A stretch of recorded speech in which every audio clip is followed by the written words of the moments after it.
पेट के कीड़े दुनिया के तमाम ममालिक में इंतहाई आम हैं। अगरचे पेट के कीड़े होना डरावना और परेशान कुन होता है, खुशकिस्मती से ये आम तौर पर काबिल इलाज होते हैं। सबसे आम आंतों के infection tape worms, pin worms और हुक वर्म्स वगैरह की वजह से होते हैं।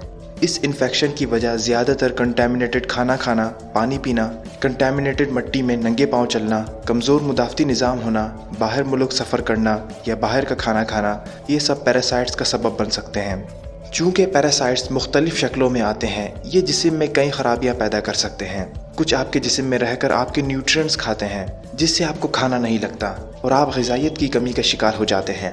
आपका वज़न भी तेज़ी से घट जाता है। कुछ आपकी रेड ब्लड सेल्स पे हमला करते हैं और आपको खून की कमी का शिकार कर देते हैं, और कुछ आपके पेट में अंडे देकर आपको ख़ारिश, नींद न आना और एंजाइटी जैसी बीमारियों में मुब्तला कर देते हैं। ये अलामात इसलिए होती हैं क्योंकि ये कीड़े इंसानी खून में टॉक्सिन्स खारिज करते हैं। पैरासाइट्स इन्फेक्शन की अलामात में ये शामिल हैं: ख़ब्ज़, मोशन, गैस, ब्लोटिंग, उल्टी या इरिटेबल बाउल सिंड्रोम की दीगर अलामात। आपको कभी माजी में फूड पॉइजनिंग हुई थी और उसके बाद आपका हाजमा पहले जैसा नहीं रहा। आपको रात के वक्त नींद आने में परेशानी होती है या आपकी नींद कई बार टूटती है। आपको अक्सर जिल्द की जलन या गैर वाज़ेह दाने, हाइव्स या एक्जिमा अटैक्स होते हैं। आप नींद में दांत पीसते हैं। आपको पट्ठों और जोड़ों में दर्द होती है। आपको थकन, मूड में तब्दीली, अफसुर्दगी या बेहिसी के एहसास बार बार होते हैं। आप खाने के बाद कभी भी मुतमईन या फुल महसूस नहीं करते हैं।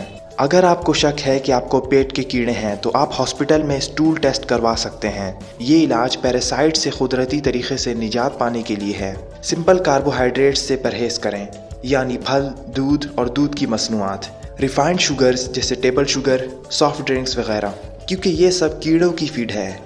कच्चा लहसुन, कद्दू की बीज, अनार, चुकंदर और गाजर, ये सब कीड़ों को मारने के लिए हाईली रिकमेंडेड है।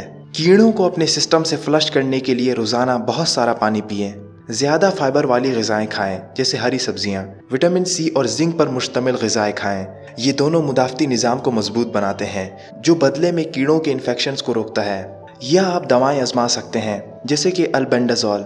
ये दीगर एंटी पैरासिटिक अदवियात के मुकाबले में ज़्यादा मौसर है। इसकी ज़्यादातर एक ही खुराक काफ़ी होती है। ये इलाज बेहतर काम करता है अगर रिवायती और मेडिसिनल एक साथ किया जाए। कच्चा गोश्त कभी ना खाएं, हमेशा गोश्त को सही से पकाएं। फलों और सब्जियों को ठीक से धोएं। फ़र्श पर गिरने वाले खाने को धोएं या दोबारा गर्म करें। खाने से पहले और बाथरूम से बाहर आने के बाद हमेशा अपने हाथों को साबुन और पानी से कम से कम 20 सेकंड के लिए धोएं। गंदी जगहों में कभी भी नंगे पाँव ना चलें। अनपेस्चराइज्ड या कच्चे दूध से दूर रहें। नल से पानी ना पिएं। पानी को पीने से पहले हमेशा उबालें। जब किसी बंदे को पैरासाइट्स होते हैं तो उसके करीब के लोगों को इन्फेक्ट करने के चांसेस बहुत बढ़ जाते हैं। जब एक मरीज़ बाथरूम से आने के बाद अपने हाथ नहीं धोता है तो वो आसानी से माइक्रोस्कोपिक एग्स हर जगह मुंतकिल कर देता है। इन्फेक्टेड जानवरों से भी पैरासाइट्स आसानी से कॉन्टैक्ट हो जाते हैं। इसीलिए अपने हाथों को साबुन और पानी से बाकायदगी से धोना ज़रूरी है। अगर आप एंटी पैरासिटिक दवाएं के बारे में मज़ीद जानना चाहते हैं तो नीचे दिए गए लिंक्स को ज़रूर चेक कीजिएगा। उम्मीद है कि आपको ये वीडियो पसंद आई होगी। हमारे चैनल को सब्सक्राइब करना नहीं भूलिएगा।